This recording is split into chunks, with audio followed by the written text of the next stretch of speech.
जय हिंद दोस्तों, वंदे मातरम। कर्नाटका में हिजाब विवाद के बाद कई सारे ऐसे विवाद हैं जो कि एक एक करके अपने सर उठाते जा रहे हैं।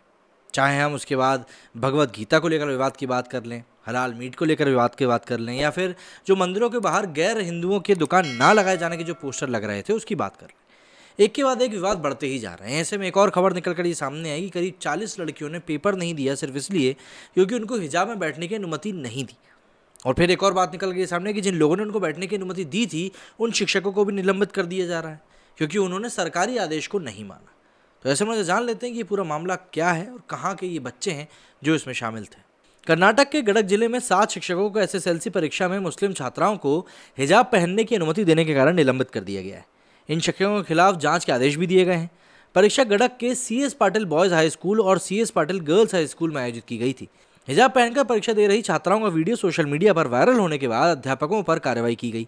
जानकारी के मुताबिक सोमवार को जब कुछ मुस्लिम छात्राएं हिजाब पहनकर परीक्षा हॉल में पहुंची तो ना तो शिक्षकों और ना ही सुपरवाइजर ने उन्हें इससे उतारने के लिए कहा। आधे घंटे से ज़्यादा समय तक उन्होंने हिजाब पहनकर परीक्षा दी। सोशल मीडिया पर खबर वायरल होने के बाद डीडीपीआई जीएम बसवलिंगप्पा को इस घटना के बारे में पता चला। इसके बाद उन्होंने छात्राओं को हिजाब पहनकर परीक्षा लिखने की अनुमति देने के लिए शिक्षकों को निलंबित करने का आदेश जारी कर दिया। ये निलंबन मंगलवार 29 मार्च से प्रभावी हुआ है। इस घटना के प्रत्यक्षदर्शी रहे सीएस पाटिल हाई स्कूल के एक शिक्षक ने कहा, परीक्षा हॉल नंबर 4 और 8 में कुछ छात्राएं हिजाब पहनकर प्रवेश करती हैं। हमने प्रिंसिपल को इसकी सूचना दी तो कुछ लोगों ने वीडियो और फोटो खींच ली। हमने तुरंत उनसे हिजाब हटाने के लिए कहा और उन्होंने ऐसा ही किया। वहीं प्राथमिकी और माध्यमिक शिक्षा मंत्री बीसी नागेश ने संवाददाताओं को संबोधित करते हुए कहा कि सरकार ने उच्च न्यायालय के अधिनियम, नियम और फैसले के अनुसार निर्देश दिया था। कहा गया था कि हर सरकारी कर्मचारी को नियम का पालन करना होगा। यदि इसका पालन नहीं किया जाता है तो निश्चित रूप से कुछ कार्रवाई तो करनी ही होगी और नोटिस जारी किया जाएगा। हमें उनसे जानकारी लेनी चाहिए और उसके बाद अंतिम कार्रवाई तय करनी चाहिए।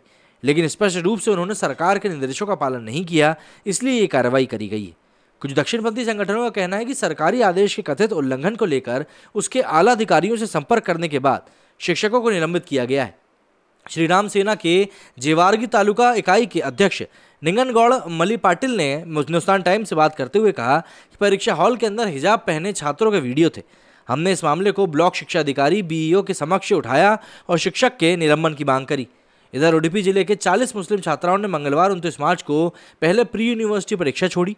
छात्राओं का कहना है कि हिजाब विवाद को लेकर हाल में आए उच्च न्यायालय के उस आदेश से वे आहत हैं जिसमें स्कूल में हिजाब पहनकर जाने की अनुमति नहीं दी गई है। परीक्षा छोड़ने वाली छात्राओं में कुंडापुर की 24 लड़कियां, बिंदूर की 14, उडुपी सरकारी कन्या पीयू कॉलेज की 2 लड़कियां शामिल हैं। ये छात्राएं कक्षा में हिजाब पहनने को लेकर कानूनी लड़ाई में शामिल थीं। इन लड़कियों ने पहले प्रैक्टिकल एग्जाम भी छोड़ दिए थे। इसी तरह आरएन शेट्टी पीयू कॉलेज में 28 मुस्लिम छात्राओं में से 13 परीक्षा में उपस्थित हुई। हालांकि कुछ छात्राएं हिजाब पहनकर परीक्षा केंद्र पहुंची थी, लेकिन उन्हें प्रवेश करने की अनुमति नहीं दी गई। उडुपी के भंडारकर कॉलेज की एक छात्रा ने परीक्षा नहीं दिया। वहीं नमोदा सरकारी पीयू कॉलेज की 8 में से 6 छात्राओं ने परीक्षा छोड़ दी। बता दें कि कर्नाटका उच्च न्यायालय ने पिछले दिनों अपने फैसले में कहा था कि हिजाब इस्लाम में अनिवार्य प्रथा नहीं है और शैक्षणिक संस्थानों में इस पर प्रतिबंध जारी रहेगा। जाहिर सी बात है, कर्नाटका में पिछले कुछ समय से जो ये सभी चीज़ें जो हिजाब के इर्द गिर्द शुरू हैं उसने पढ़ाई के सिस्टम को काफ़ी ज़्यादा डिस्टर्ब करके रखा हुआ है।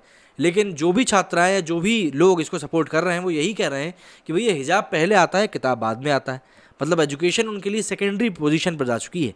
तो ऐसे में जब किसी इंसान के लिए पढ़ाई दूसरा बन जाए तो फिर हम उसके लिए कुछ नहीं कर सकते, क्योंकि बिना पढ़ाई के आप कितना आगे जा सकते हो ये सभी जानते हैं। मेरे स्टूडियो में फिलहाल इतना ही। जय हिंद, जय भारत।